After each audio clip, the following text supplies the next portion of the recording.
I would have followed you and I would have found you. There is no world where you run from me. Abbi, you are it for me.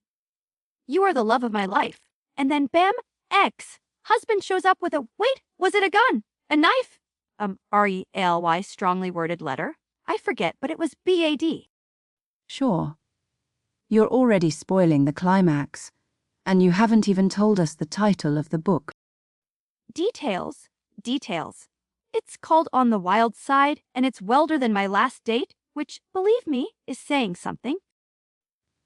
On the Wild Side by Kristen Proby. It's a contemporary romance novel. Contemporary? Meaning, like, they have cell phones. Because I'm pretty sure cowboys had cell phones. They just kept them in their chaps. Or maybe that was just a flask. It's about a bull rider, Brady Wild, who falls for a single mother, Abbi Kastella, who is on the run from a dangerous past. See? Wilder than my date.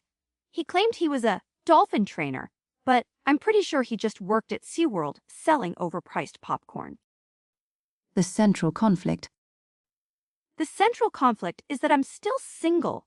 But also, yeah, the book thing. The mom's past is like, row-y dangerous. More dangerous than 8 seconds on a bull named Widowmaker. I believe the bull's name is irrelevant. Everything is relevant. Especially when it comes to naming potentially deadly animals.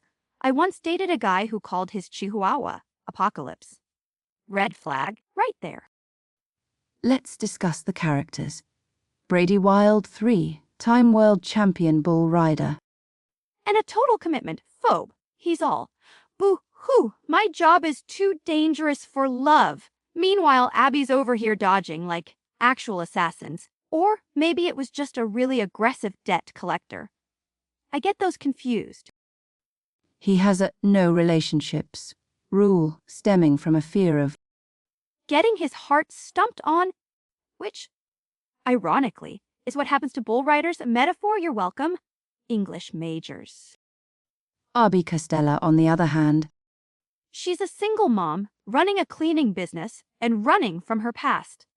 She's basically a superhero, except instead of a cape, she has a Swiffer, and instead of superpowers, she has crippling self-doubt. She struggles with low self-esteem.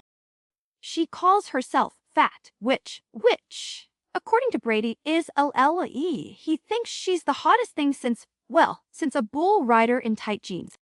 Oh. And then there's Daisy, Abby's daughter. The cutest little plot device ever. Seriously, this kid is the glue holding this whole rodeo of romance together. Brady calls her princess. I call that adorable. My ex called me mistake. Less adorable. Reviewers are particularly taken with Brady's relationship with Daisy. Because it's freaking adorable, he says.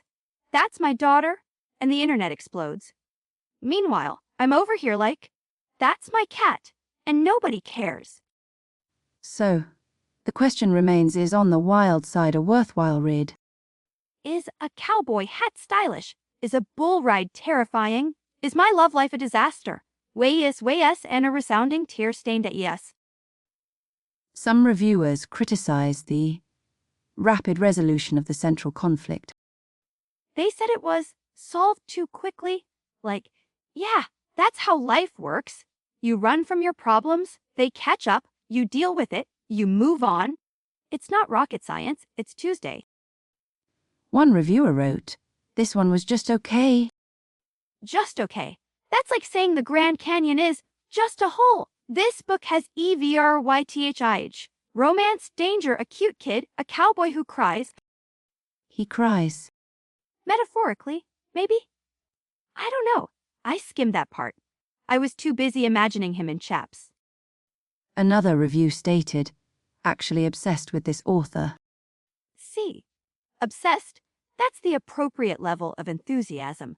I'm obsessed with finding a man who doesn't think commitment is a 4-letter word. Let's consider a hypothetical.